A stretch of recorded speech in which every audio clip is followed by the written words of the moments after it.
Hello student, નવમા ધોરણમાં આપણે ચોથું ચેપ્ટર ચલાવી રહ્યા છીએ. 4.1 4.2 ચાલ્યા છે. હવે જોઈએ છે 4.3 અને 4.4માં બે દાખલા છે, એમાંથી એક ગણાવશું આપણે. પહેલો દાખલો ચેપ્ટર છે દ્વિચલ સુરેખ સમીકરણ. એનું વ્યાપક સ્વરૂપ છે x + by + c = 0, જે abc અચલ છે અને x અને y દ્વિચલ, x અને y બે ચલ છે. હવે આપણે એમાં આલેખ વિશે સમજવાનું છે, બરાબર? આલેખ વિશે સમીકરણમાં આપણે જોયું હતું કે a અને b સાથે શૂન્ય ન હોય, a અને c શૂન્ય હોય, b અને c શૂન્ય હોય, બરાબર? એકલું c શૂન્ય હોય, એકલું a શૂન્ય હોય, એકલું b શૂન્ય હોય, રાઈટ? તો એ બધા પ્રકારે સમીકરણનું સ્વરૂપ બદલાઈ જશે અને એના પ્રમાણે આલેખના પ્રકાર જુદા થઈ જશે. આપણે રકમ ઉપરથી જોઈને ઓળખી શકાશે કે આમાં a શૂન્ય છે, b શૂન્ય છે કે c શૂન્ય છે. આપણે રકમ ઉપરથી જ નક્કી થઈ જશે કે આનો આલેખ કેવા પ્રકારનો છે, બરાબર? ત્રીજા ચેપ્ટરમાં આપણે શીખ્યા હતા સમતલ યામ સમતલ વિશે, કે બે યામાક્ષો x અક્ષ અને y અક્ષ પરસ્પર કાટખૂણે છેદે તો યામ સમતલ રચાય. સમતલ એટલે આવું બિંદુઓનું પડ છે, પણ યામ સમતલ એટલે દરેક બિંદુ સાથે કોઈને કોઈ સંખ્યા સંકળાયેલી હોય. તે સંખ્યા નક્કી કરવા માટે આપણે બે યામાક્ષોને પરસ્પર લંબરૂપે છેદે એ રીતે સમતલ નક્કી કરવું પડે. એકને આપણે x અક્ષ કહ્યું છે, બરાબર, કે જે પૃથ્વીને સમાંતર છે, બરાબર? અને બીજી રેખા y અક્ષ છે જે શિરોલંબ છે. આપણે ઊભા રહીએ તો શેર જે રીતે પૃથ્વીને લંબ હોય એ રીતે શિરોલંબ છે, બરાબર? હવે બે રેખાઓ છે. આ જે છે એ ઉગમ બિંદુ છે. x અક્ષનો અહીંયા યામ છે 0, x અક્ષનો. y અક્ષનું પણ આમાં યામ છે 0. આપણે x અને y કોઈ પણ બિંદુને બે યામ હશે. પહેલું હંમેશા x જ હશે, બીજું હંમેશા y જ હશે. એટલે આમાં પહેલું 0 તો x અક્ષનું 0, બીજું 0 y અક્ષનું 0. પછી 1 2 3 ધન સંખ્યા જમણી બાજુ આપણે જાણીએ છીએ, ઋણ 1 ઋણ 2 ઋણ 3, x અક્ષની ઋણ સંખ્યા ડાબી બાજુ, y અક્ષમાં 1 2 3 ધન સંખ્યા ઉપરની સાઈડ, -1 -2 -3 ઋણ સંખ્યા નીચેની સાઈડ, બરાબર? પ્રથમ ચરણ પ્લસ પ્લસ, દ્વિતીય ચરણ માઇનસ પ્લસ, તૃતીય ચરણ માઇનસ માઇનસ, ચતુર્થ ચરણ પ્લસ માઇનસ, x યામ પ્લસ y યામ માઇનસ. x અક્ષ પરના તમામ બિંદુઓના y યામ 0 હશે, y અક્ષ પરના તમામ બિંદુઓના x યામ 0 હશે. કોઈ આપણને કહે કે 0 અને 5 કયા ચરણમાં છે, તો કોઈ પણ એક યામ 0 હશે તો કોઈ જ ચરણમાં નહીં હોય, એ અક્ષ ઉપર હશે. x યામ 0 છે એટલે આ બિંદુ y અક્ષ પર હશે, બરાબર? તો 0 ઉપર પહોંચી જાઓ, પછી y યામ +5 છે એટલે ઉપરની સાઈડ, તો આ જગ્યાએ બિંદુ હશે. -2 અને 3 આ ધારો કે બિંદુ છે, કોઈક બિંદુના યામ છે, બરાબર? તરત ખ્યાલ આવે માઇનસ પ્લસ છે એટલે બીજા ચરણમાં. હવે આનું સ્થાન નક્કી કરવું હોય, ત્રીજા ચક્રમાં આપણે શીખ્યા છે, જોઈએ તો પહેલા -2 ઉપર પહોંચી, -2 ત્યાંથી y યામ ધન છે એટલે ઉપરની સાઈડ જવાનું, બરાબર? y અક્ષને સમાંતર ઉપરની સાઈડ જવાનું, તો અહીંયા મળશે આપણને બિંદુ -2 અને 3. કોઈ પણ બિંદુ આપણે આવી રીતે મેળવી શકીએ. x યામ પહેલા જોઈ અને y યામ ધન હોય તો ઉપર જાવ, y યામ ઋણ હોય તો નીચે જાવ, બરાબર? હવે આ બિંદુ જે છે એનું x અક્ષથી અંતર કેટલું હોય? x અક્ષથી અંતર તો y યામ જેટલું, એટલે કે 3 એકમ. અને y અક્ષથી અંતર કેટલું છે? તો x યામ જેટલું, એટલે કે -2 એકમ હશે, રાઈટ? તો આ બધું આપણે શીખ્યા છીએ. આપણે હવે શીખવાના છે દ્વિચલ સુરેખ સમીકરણ, એના આલેખો.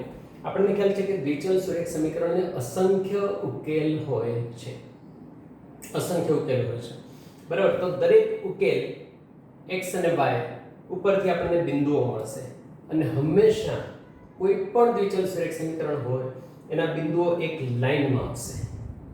બરાબર, એ બધાને આપણે જોડશું તો એક રેખા રચાશે. બરાબર, રેખા રચાશે. હવે આમાં 6 પ્રકારની રેખાઓ રચાય છે, 6 પ્રકારની. બરાબર, પહેલો પ્રકાર છે ત્રણેય ચરણમાંથી પસાર થતી રેખા. જો આ પહેલું ચરણ છે, આ બીજું ચરણ છે, આ ત્રીજું ચરણ છે. તો આ જે રેખા છે ત્રણેય ચરણમાંથી પસાર થાય છે. બરાબર, બીજી રેખા એવી હશે કે જે x અક્ષને સમાંતર હોય. આ ટાઈપની રેખા દોરી શકાશે. બરાબર, કે જે x અક્ષને સમાંતર હોય. આ પહેલો પ્રકાર ત્રણેય ચરણમાંથી પસાર થતી રેખા. બીજો પ્રકાર x અક્ષને સમાંતર.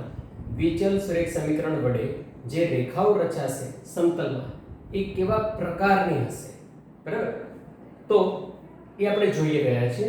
એમાં એક ત્રણેય ચરણમાંથી પસાર થતી રેખા કે જે પહેલા બીજા ત્રીજામાંથી પસાર થાય છે, બીજા ત્રીજા અને ચોથામાંથી પસાર થતી હોય તો આમ થશે અનંત સુધી. બરાબર, પણ જો પહેલા અને બીજા ચરણમાંથી પસાર થતી હોય આવી આમ x અક્ષને સમાંતર તો એ ક્યારેય આ બે ચરણમાં ક્યારેય આવશે નહીં. આમ અનંત સુધી જશે, આમ અનંત સુધી જશે. બરાબર, તો x અક્ષને સમાંતર રેખા બીજો પ્રકાર. ત્રીજો પ્રકાર y અક્ષને સમાંતર. બરાબર, આ બાજુ પણ હોઈ શકે y અક્ષને સમાંતર ગમે ત્યારે અને આ બાજુ પણ હોઈ શકે.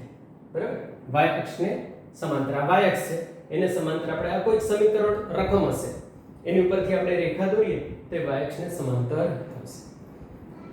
એટલું સમજવાનું છે કે y અક્ષને સમાંતર રેખા કોઈ પણ હશે તો એ પહેલા અને ચોથા ચરણમાંથી જ પસાર થતી હશે અથવા બીજા અને ત્રીજામાંથી જ પસાર થતી હશે. y અક્ષને સમાંતર છે માટે. બરાબર, x અક્ષને સમાંતર હશે તો આવી રીતની રેખા હશે, આમ હશે, આમ હશે, આમ હશે. બરાબર, તો એ હંમેશા પહેલા અને બીજા ચરણમાંથી જ પસાર થતી હશે અથવા નીચેની બાજુ પણ મળે x અક્ષને સમાંતર. ખ્યાલ આવે છે ને? અને જાતે તમે આ જ વસ્તુ જેમ હું તમને સમજાવું છું તમારે આ જ વસ્તુની ડિસ્કશન અનેક વખત નોટમાં આકૃતિઓ દોરી અને થિંકિંગ કરી લેવું જોઈએ. તમારું માઇન્ડ જબરદસ્ત બની જશે. તો x અક્ષને સમાંતર આમ બધી રેખાઓ મળે આપણને તો એ કયા ચરણમાંથી? ત્રીજા અને ચોથામાંથી જ પસાર થતી હશે. બરાબર, હવે કઈ રકમ સમીકરણની હોય કે આપણને જોઈને જ ખ્યાલ આવી જાય કે x અક્ષને સમાંતર હશે, કે આ y અક્ષને સમાંતર હશે, કે આ ત્રણેય ચરણમાંથી પસાર થતી હશે. બરાબર, તો એ આપણે તૈયાર કરવાનું છે. આપણે આલેખનો ત્રીજો પ્રકાર છે. પહેલું ત્રણેય ચરણમાંથી પસાર થતી રેખા, બીજું x અક્ષને સમાંતર, ત્રીજું y અક્ષને સમાંતર. ચોથો પ્રકાર છે x અક્ષ પોતે. x અક્ષ ઉપર જ આપણે સમીકરણની રેખા મળે તો એ ચોથો પ્રકાર. પાંચમો પ્રકાર છે y અક્ષ પોતે. બરાબર, તો પાંચમો પ્રકાર થશે y અક્ષ પોતે. રકમ જોઈને તમને ખ્યાલ આવી જશે કે આનો આલેખ y અક્ષ જ મળશે.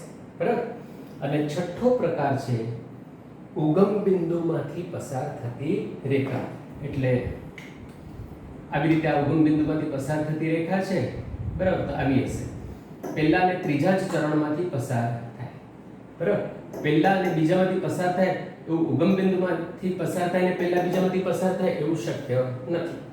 બરાબર, પહેલા અને ત્રીજામાંથી. ઉગમ બિંદુમાંથી આમ પણ થઈ શકે તો બીજા અને ચોથામાંથી.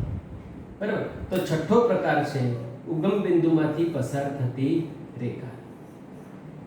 સમીકરણની રકમ જોઈને જ આપણે નક્કી થઈ જાય કે આ ઉગમ બિંદુમાંથી પસાર થતી રેખા જ મળશે. અને ઉગમ બિંદુમાંથી પસાર થતી રેખા હોય તો તમે એનું સમીકરણ જાતે કહી શકો કે આ ટાઈપનું જ સમીકરણ હશે. એમાં a b કે c શું શૂન્ય હશે એ તમે જોઈને જ કહી શકો. રાઈટ, તો આટલી 6 પ્રકારની રેખાઓ કેવી રીતે રચાય છે એ આપણે સમજવાનું છે.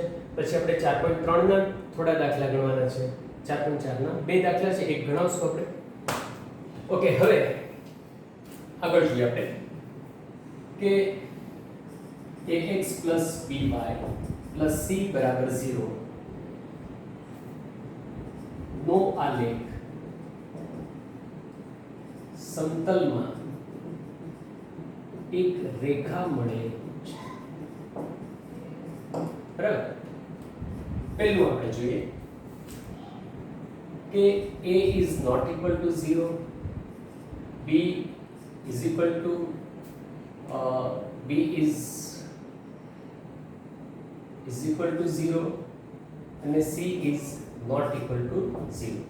આ રીતનું સમીકરણ છે બરાબર. a is આપણે પહેલા આ જોઈએ.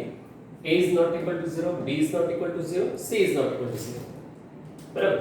ત્રણેય શૂન્ય ન હોય તો ઉદાહરણ આપણને કેવું મળશે? 3x + 4y + 5 બરાબર 0. બરાબર. બીજું ઉદાહરણ 2x - 11y + 9.5 બરાબર 0. તો આ સમીકરણ મળશે. તમે જુઓ કે ax + by + c આખું સમીકરણ હોય બરાબર. તો એનો આલેખ આપણને કેવો મળશે? આલેખ ત્રણેય ચરણ માંથી પસાર થતી રેખા મળે બરાબર. એનો આલેખ આપણને કેવો મળશે? ત્રણેય ચરણમાંથી પસાર થતી રેખા મળશે. ખ્યાલ આવ્યો? હવે ત્રણેય ચરણમાંથી પસાર થતી રેખા ધારો કે આમ y અક્ષ ને સમાંતર હોય તો તમે કહેશો કે આમાં ત્રણેય શૂન્ય હશે ને. a b c ત્રણેય શૂન્ય ન હોય તો એનો આલેખ ક્યારે આવું મળે નહીં. એનો આલેખ ત્રણેય ચરણમાંથી પસાર થતી રેખા જ મળે. પછી પહેલા બીજા અને ત્રીજામાંથી પસાર થતી હોય, પહેલું ચોથું અને ત્રીજામાંથી પસાર થતી હોય બરાબર. બીજા ત્રીજા અને ચોથામાંથી, બીજા પહેલા અને ચોથામાંથી, એમ કોઈ બી રીતે પસાર થતી હશે. એટલે આખું સમીકરણ હોય તો એનો આલેખ મળશે ત્રણેય ચરણમાંથી પસાર થતી રેખા. હવે બીજો પ્રકાર જોઈએ આપણે. a is not equal to 0, b is not equal to 0 બરાબર. પણ c is equal to 0. c 0 છે બરાબર. તેના સમીકરણનું ઉદાહરણ શું થશે? 3x + 4y બરાબર 0. 3x + 4y + 0 માં આપણને c દેખાતો નથી. ax એટલે a તરીકે 3 છે, by તો b તરીકે 4 છે, પણ c દેખાતો નથી. એટલે એનો અર્થ એ કે આમાં a is not equal to 0, b is not equal to 0, but c is equal to 0 છે બરાબર. તો એનો આલેખ આપણે જોયા 6 પ્રકાર. એમાંથી કયા પ્રકારનો હશે બરાબર? તો એનો આલેખ હજી એક એક્ઝામ્પલ આપણે જોવું હોય તો 3.8x બરાબર 7.2y. હવે તમે આમાં જોશો સમીકરણ છે તેમાં ax અને by છે પણ c છે નહીં બરાબર. c 0 છે તો એ પણ આ ટાઈપનું સમીકરણ થશે. હજી એક એક્ઝામ્પલ જોઈએ. 13x બરાબર 15y. ઉદાહરણ પહેલું, આ બીજું, આ ત્રીજું. તમે અનેક ઉદાહરણો વિચારી શકો.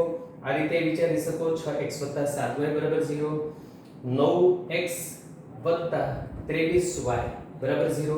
તો આ ટાઈપના આપણે ઘણા બધા સમીકરણ વિચારી શકીએ કે જેમાં c ન હોય. આમાં ax છે અને by છે, c નથી. આને આપણે આ બાજુ લાવીએ બરાબર. -7.2y + 0 બરાબર 0 એટલે આ સ્વરૂપે થઈ જાય. અને આપણે આ બાજુ લાવીએ 13x + 15y + 0 બરાબર 0 એટલે c કેવું છે? 0 છે. એનો આલેખ કેવો મળશે બરાબર? તો એનો આલેખ ઉગમ બિંદુ માંથી પસાર થતી રેખા બરાબર. એનો આલેખ કેવો મળશે? ઉગમ બિંદુમાંથી પસાર થતી રેખા મળે બરાબર. એટલે ચરણ 1 અને 3 और ચરણ 2 અને 4 માંથી જ પસાર થતી હોય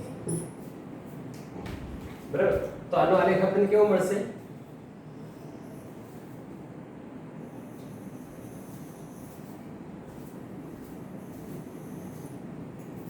ઉગમ બિંદુમાંથી પસાર થતી રેખા મળશે બરાબર. જેમાં c નહીં હોય. a is not equal to 0, b is not equal to 0, but c is equal to 0. તો આલેખ આપણને ઉગમ બિંદુમાંથી પસાર થતી રેખા મળે.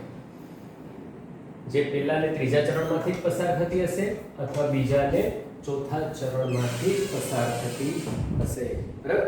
બે જો આપણે બીજા બે જોઈએ આને કાઢીને.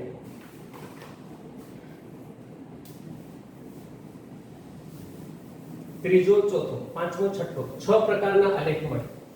દ્વિચલ સુરેખ સમીકરણથી આપણને રેખા મળે છે. હવે એ સમતલમાં રેખા કેવી મળશે એ આપણે તૈયાર કરી રહ્યા છીએ. રકમ જોઈને જ આપણે કહી શકાય, બરાબર, કે આમાં રેખા કેવી મળશે. હવે ત્રીજો આપણે પ્રકાર જોઈએ. તો એમાં a is equal to 0, b is not equal to 0 અને c is not equal to 0 લખીએ. બરાબર, a is equal to 0, b is not equal to 0 અને c is equal to 0. હવે આપણે જોયું ઉદાહરણ કે 0x 5y 9 બરાબર 0. આમાં b 5 છે અને c કેટલા છે? 9 છે. અને a કેવા છે? 0 છે. 0 જોડે x બરાબર 2 લ્યો તો 2 ગુણ્યા 0 0. x બરાબર 8 લ્યો તો 8 ગુણ્યા 0 0. એટલે આપણે લખીએ નહીં તો પણ ચાલે, બરાબર, લખીએ નહીં પણ તો પણ ચાલે. 5y 9 બરાબર 0. એટલે આવું સમીકરણ હોય તો આપણે શું વિચારવાનું? x તો હોય જ, દ્વિચલ સુરેખ સમીકરણ છે, x તો હોય જ, પણ x નો સહગુણક a જે છે એ 0 હશે, રાઈટ? x નો સહગુણક a 0 હશે. એટલે એની સ્થિતિ આવી છે by + c એ x તો હોય જ, અને એવું નથી કે x હોય જ એટલે તમે આમ x લખી નાખો તો પાછું સહગુણક a બરાબર 1 થઈ જાય, બરાબર. એટલે ધારો કે અંદર x કરીને લખવું હોય આપણે આ સ્વરૂપમાં તો આગળ 0x જ લખવું પડે, બરાબર. હવે આમાં બીજા એક બે ઉદાહરણ જોઈએ આપણે. 8y બરાબર 13 તો x નથી. હવે x નથી એટલે x નો સહગુણક 0 હશે, a બરાબર 0 હશે, b is not equal to 0 અને c is not equal to 0.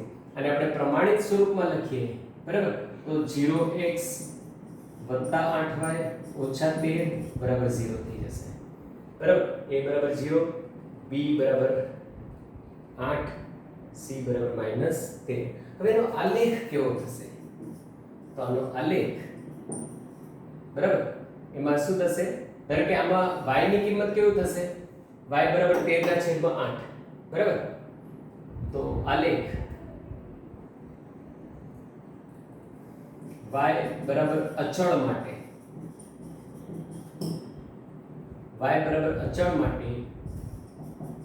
આલેખ x અક્ષ ને સમાંતર મળે, બરાબર. y બરાબર અચળ કેવા છે? બરાબર, માટે 8 માટે y બરાબર 13/8 અચળ, બરાબર. x ની કોઈ પણ કિંમત માટે y બરાબર 13/8 થશે, બરાબર. એટલે y બરાબર અચળ તો માટે આલેખ કેવો મળશે? x અક્ષને સમાંતર મળે, બરાબર. y બરાબર અચળ માટે આલેખ x અક્ષને સમાંતર મળે. આના કિંમતો લખવાની હોય x અને y ની, બરાબર, તો પણ બહુ સરળ છે કે 8y બરાબર 13, બરાબર. તો x ની કોઈ પણ કિંમત માટે y બરાબર 13/8 કૌંસમાં અચળ છે, બરાબર. આપણે કિંમતો લખીએ આ રીતે. 4 કિંમત આપણે લખી છે, બરાબર, x અને y. તો x ની તો કિંમત મળશે કારણ કે 0x છે, બરાબર. તો x બરાબર -2 -1 0 અને 1 ચાર કિંમત લખી નાખી. તો y ની કિંમત થશે 13/8 13/8 13/8 13/8 y બરાબર 4, બરાબર. તો આલેખ કેવો મળશે? x અક્ષને સમાંતર, right.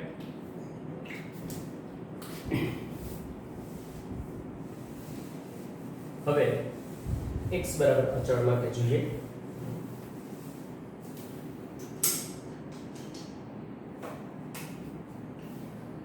a is not equal to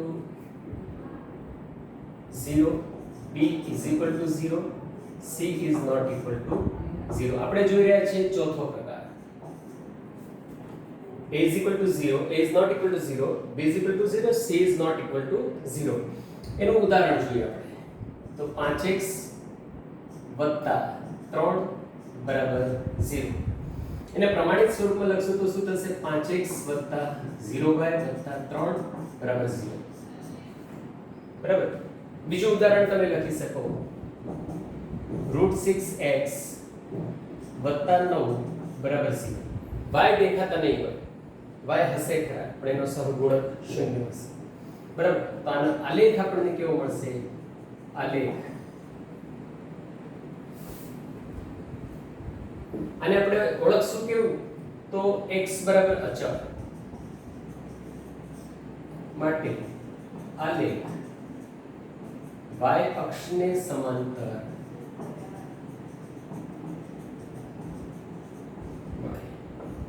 x બરાબર અચળ તો આલેખ કેવો મળશે? y અક્ષ ને સમાંતર મળશે, બરાબર. આધાર કે 3 છે સામે છે, 5x 3 બરાબર 0. 5x બરાબર થશે -3, x બરાબર થશે -3 છેદમાં 5, જેને આપણે શું કહીશું? અચળ. તો y ની કોઈ પણ કિંમત માટે x બરાબર -3 પંચમાંશ એટલે કે અચળ છે, રાઈટ. હવે આપણે આલેખ દોરવા માટે જોશે કિંમતો x અને y ની, બરાબર. x અને y ની, અહીંયા y લખો અહીંયા x લખો તો પણ ચાલે, પણ આમાં y ની કોઈ પણ કિંમત માટે 1 2 3 4 -1 -2 -3 -4 કોઈ પણ કિંમત તમે લખી શકો, 11 12 13 14, તો x ની કિંમત હંમેશા અચળ જ મળશે, બરાબર.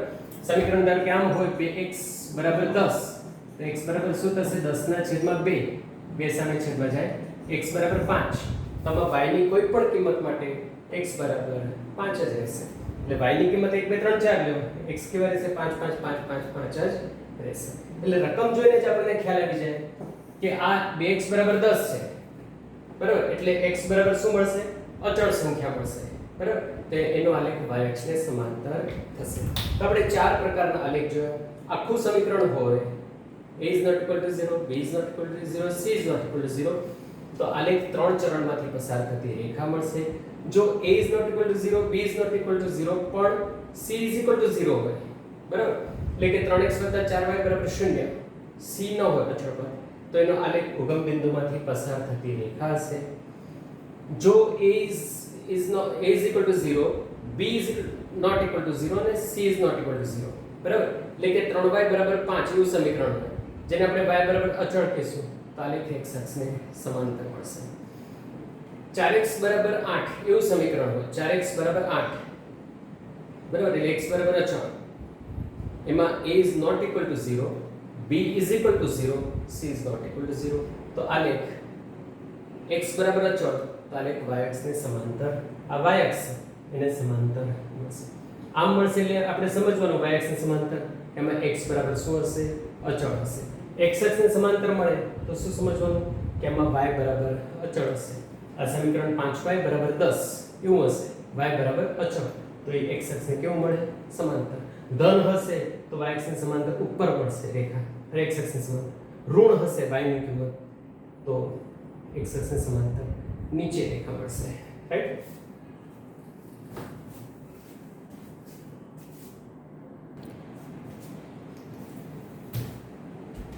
જો આલેખ એક રેખા મળે છે, આપણે શરૂઆતમાં દોરી હતી ત્રણ ચરણમાંથી પસાર થતી રેખા, આખું સમીકરણ 2x 3y 5 બરાબર 0, x અક્ષને સમાંતર, y બરાબર અચળ, 5y બરાબર 9, કોઈ પણ લો 5y બરાબર 9.